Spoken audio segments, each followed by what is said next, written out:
In this tutorial, I'll show you how to change a student's Utah Aspire Plus test to Spanish.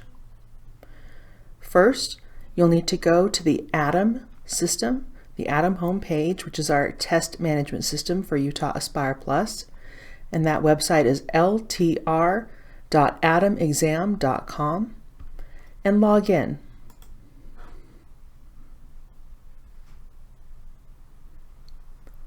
Once you're logged in, look at your left-hand menu, and you're going to look under Rostering and then go to Users.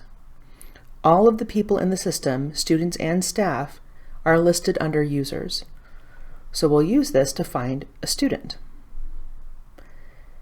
Once I'm here, I can filter to only the students, or I can go ahead and search for a student by name.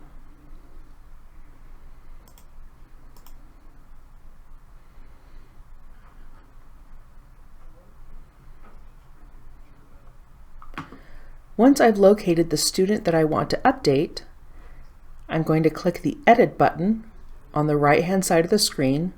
Every student has this Edit button listed in their record.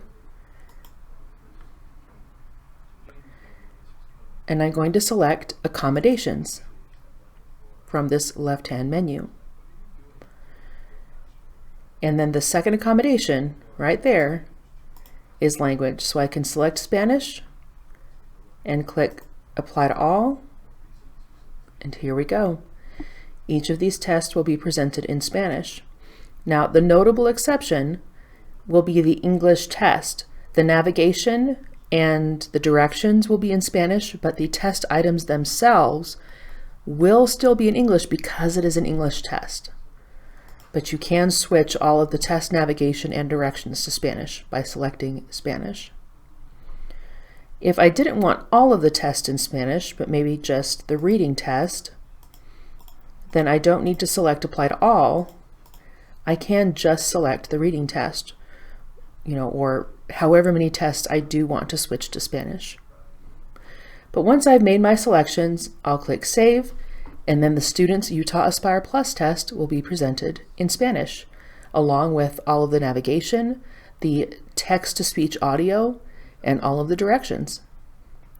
Please let me know if you have any questions. You can reach me at brooke.anderson@jordandistrict.org or at 801-567-8393.